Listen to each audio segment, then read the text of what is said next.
The sound you hear is what some experts claim to be a Bigfoot scream. Recorded in the state of Washington by a group of campers in 1971, it is regarded as the highest quality audio of the creature ever captured.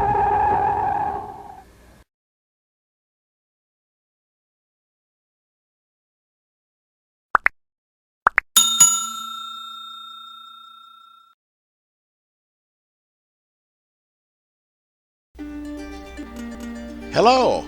Welcome to Bigfoot Real Encounters. We're glad to have you stop by. We'd also like to take this time to invite you to share your encounter.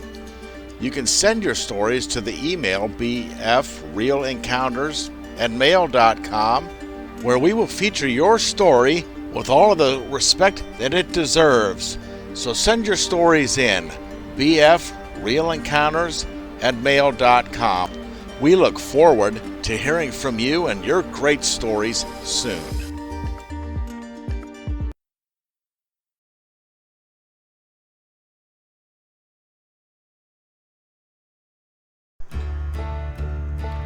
Hello everybody, welcome back to Bigfoot Real Encounters. This is Chris, your host, and today we're going to stick into the northeast part of the country. I think we take a look at the small state of Delaware. Looks like there's only 3 counties in the state of Delaware, and guess what?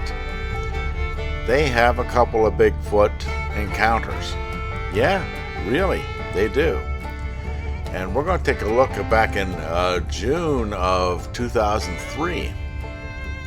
And let's see what this says here.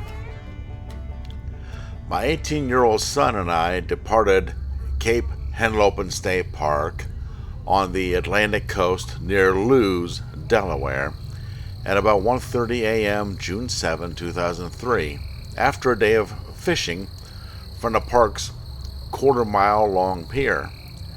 We had intended to catch a couple of hours of sleep in my extended cab pickup before starting the 2-hour return trip to our home outside of Annapolis, Maryland. However, we both managed cat nap in our fishing chairs throughout the day. Did not feel the least bit tired, so we decided to depart immediately for home.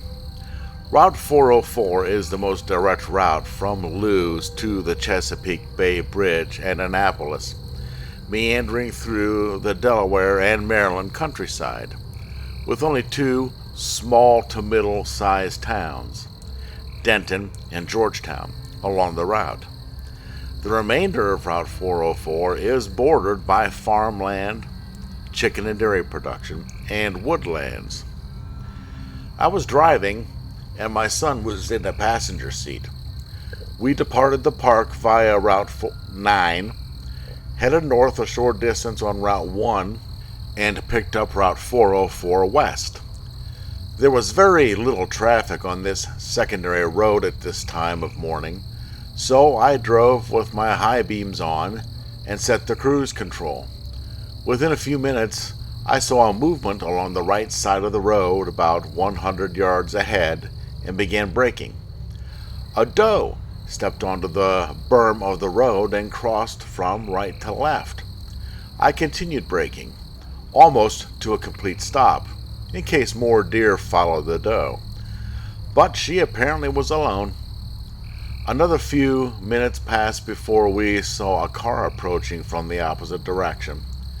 We could see its headlight glow before we could see the car itself, because we were approaching a gentle curve in the road to the right.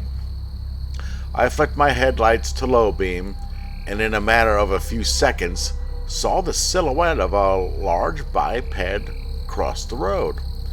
From the center part of the road, across our lane of travel, and enter the woods to our right, some 100 to 150 feet ahead.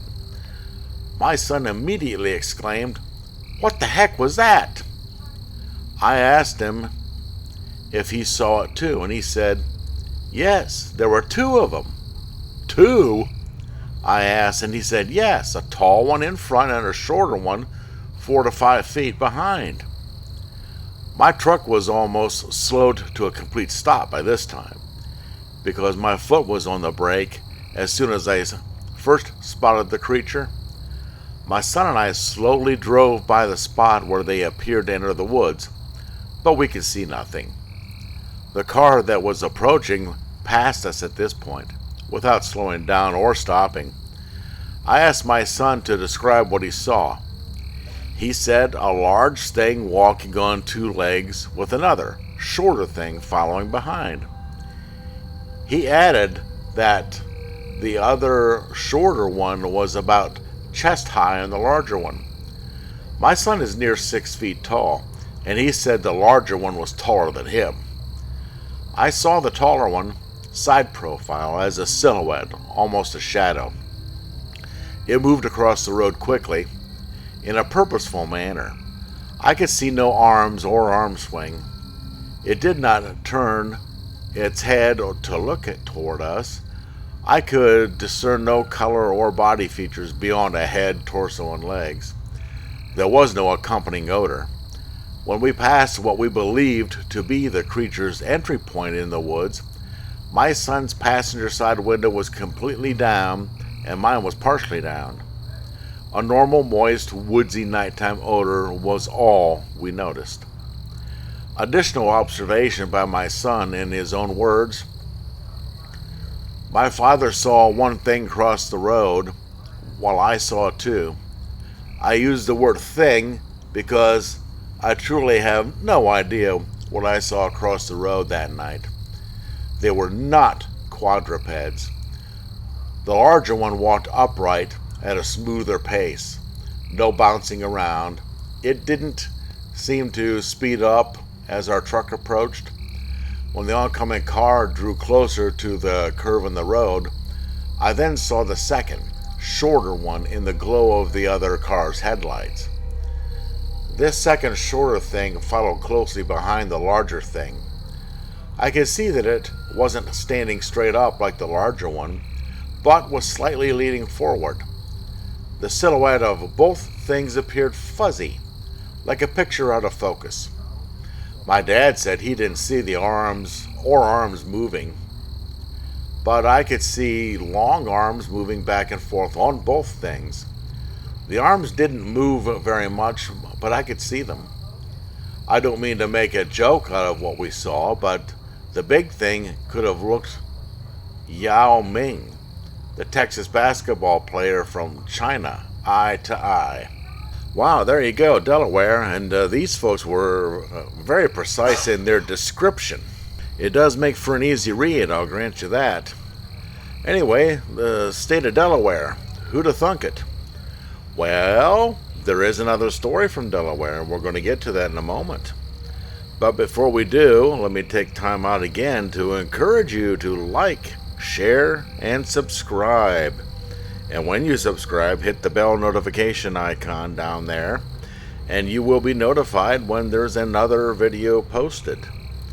Also, leave some comments in the comment section below, and also check out the links in the description.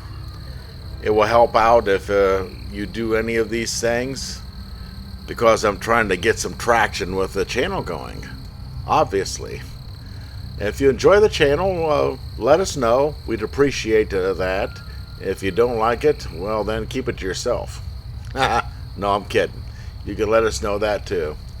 So, let's take a look and see what else we have here. This one took place in Sussex County again in 2004 in the month of January. And it reads, I was coming home from a night class at Dell Tech. I usually take a back road over at around 9 to get home faster. So I left college and made my way home on my normal back road detour. I got through the first half of the twisted road and came up on the stop sign to turn right onto Asbury Road. As I did, I turned on my high beams. I came around a turn that leads to about a quarter mile or a little more stretch of road, and about 3/4 of the way down the road I could make out a standing figure next to a utility pole. So immediately I turned off my high beams, thinking it was a person because it was standing up. As I got closer to this being, I was taken back by its size. I started to slow down, not knowing it, I guess because I was puzzled and curious. As I stared, I can make out its bottom side, broad shoulders, the fact that it was standing with its back to me looking into the woods, and the hair that came to a point at the top of its head. This entire figure had a thick black cover of hair with no hair on its hands. I could not see its feet. Standing next to the utility pole gave me some reference for height. I estimate it was around 7 to 8 feet tall. I was almost past this creature when it looked at me, and then looked back to the woods as if it didn't care that I was there. Once I made eye contact, the hair on my arm stood up, and I peeled out of that location. I was confused as to what just happened and couldn't believe what I witnessed. It also is hard to comprehend that I have seen a Bigfoot, and I have just seen something that does not exist. Wow. And that's what we are told, isn't it? That they do not exist. But we know better. I know better. I saw one. And the thing is, we are told by those in authority, quote unquote, so to speak. Actually, we the people are in authority. We just need to realize it. But anyways, the people that who are elected officials and or bureaucrats tell us that they don't exist. When they do.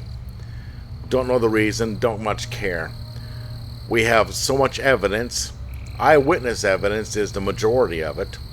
And these eyewitness accounts will be shared across this country. And we'll tell each other about all the information that we can. We don't need those jokers to spill what they know, and they know a lot. We'll just tell each other what we know. We'll put the pieces of the puzzle together ourselves, and we'll figure it out, because we deserve to know. We need to know. These things can be dangerous, and we need to know how to behave and act when we do come across them, and we do come across them, obviously, because of all these reports that are going on, and some of you out there have come across them. We'd like to hear about that. And it's not only these eyewitness accounts, there are physical evidence, the tracks, the footprints. Now, any other animal, if you find tracks, oh yeah, that's proof. But if you go into the subject of these creatures, the Sasquatch people, then all of a sudden it's ridiculous and the tracks don't count. Well, they either count for everything or they don't count for everything. If they count, they count. And it doesn't matter what the creature is that made it, it counts. You can't pick and choose. There the thing is. Alright, that's enough of my rant, I suppose. But anyways, there we go. The state of Delaware having Bigfoot. I think we have time for another one here. Let's go to the year 2010 in Sussex County. August, to be precise. And this one here reads, our family was driving home from vacation last August when I saw something unusual in a cornfield. We were roughly 40 to 45 minutes north of Bethany Beach, Delaware, traveling on Route 1, passing through farm country at that time. We had rented a minivan, and my husband was seated up front driving with his father next to him in the passenger seat. They were busy talking. My daughter and mother-in-law were seated in the row of seats behind them. My mother-in-law was reading a book to my daughter at the time. I was seated in the very last row of seats in the minivan and sat on the passenger side of the car. As we were driving along and everyone else was busy either talking or reading, I was looking out the window at the passing countryside. We were going through farm country at the time, and as we drove past one cornfield, something caught my eye. The thing that initially caught my attention was the fact that the corn stalks were now dried and yellow, and it appeared that something dark brown was standing there in the middle of the corn stalks. The roadway was slightly elevated above this particular field, so I was essentially looking down onto the tops of corn stalks, rather than them being level with the van. Having an interest in the subject of Bigfoot, I immediately went into observation mode and noted the following. What I saw was medium to dark brown in color. It was taller than the corn stalks. It appeared to be about 3 feet wide, and I may have been looking at a head and shoulders, and it definitely wasn't a piece of farm equipment, a scarecrow, or a human.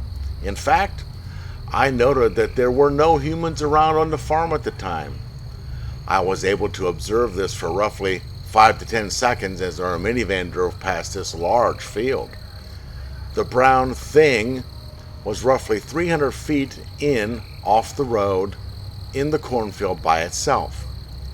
I quickly tried to note the general location of where we were at the time.